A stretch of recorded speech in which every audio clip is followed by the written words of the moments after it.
Pour la grande majorité des célibataires, se marier représente une amélioration de leur situation. Mais est-ce vraiment le cas?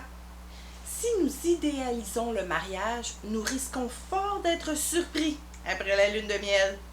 Il en va de même pour notre relation avec Dieu.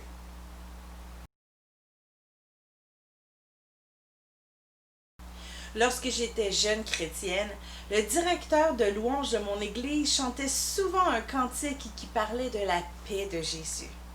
Sur des notes très douces, nous pouvions facilement rentrer dans la présence de Dieu et être effectivement submergés par la paix. Encore aujourd'hui, je chante cette chanson à mes enfants pour les apaiser au lieu d'une berceuse traditionnelle. Et c'est bien vrai. Dans la présence de Dieu se trouve la paix malgré toutes nos circonstances. Je vous laisse la paix, je vous donne ma paix. Je ne vous donne pas comme le monde donne. Que votre cœur ne se trouble point et ne s'alarme point. Il parlait ici à ses disciples, alors qu'il était sur le point d'être livré pour être crucifié. Mais est-ce que Jésus est venu apporter la paix à tout le monde? Pas d'après Matthieu 10, 34. Ne croyez pas que je sois venu apporter la paix sur la terre. Je ne suis pas venu apporter la paix, mais l'épée. Et parlez-en aux vendeurs du temple. Ce n'est pas la paix que Jésus leur a donnée ce jour-là. Plusieurs parlent de la liberté que nous avons en Jésus en citant même Jean 8, 36. Si donc le Fils vous affranchit, vous serez réellement libre. Pourtant, Jésus prévient aussi que ses disciples seront persécutés. Prenez garde à vous-même, on vous livrera aux tribunaux et vous serez battus de verges dans les synagogues. Vous comparaîtrez devant des gouverneurs et devant des rois à cause de moi pour leur servir de témoignage. Des contradictions dans la Bible? Non, pas du tout. Pour avoir la paix, il faut donner notre vie à Dieu. Et cela, ce n'est pas facile.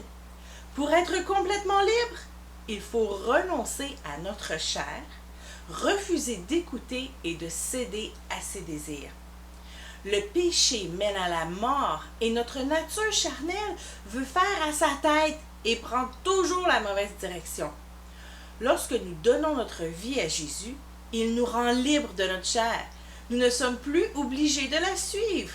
La vie de Christ en nous pousse à suivre l'autre direction. La liberté que Jésus nous donne n'est pas de faire tout ce que nous voulons.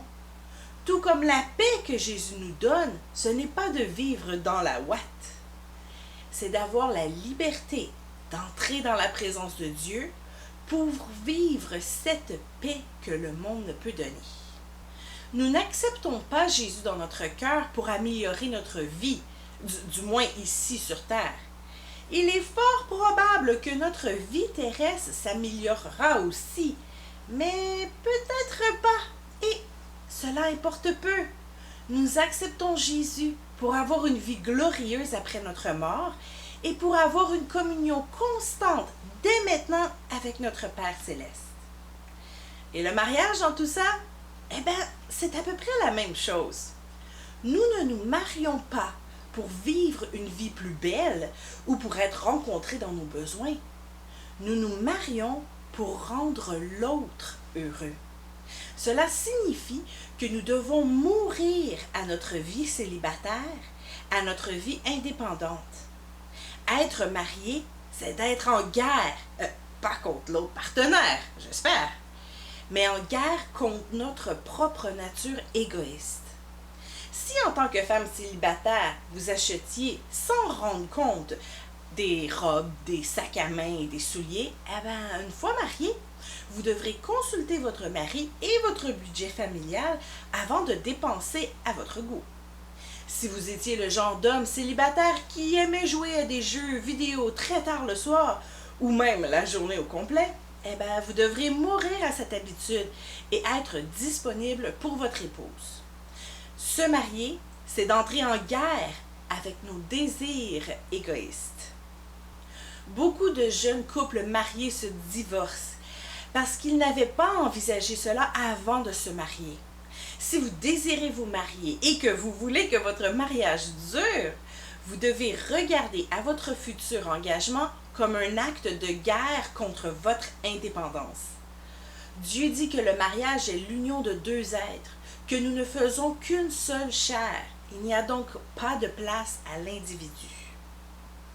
Tout comme nous devrions donner notre vie à Dieu, sachant que ce ne sera pas facile, que suivre Dieu nous demande de mourir à soi-même, envisageons aussi le mariage de cette façon.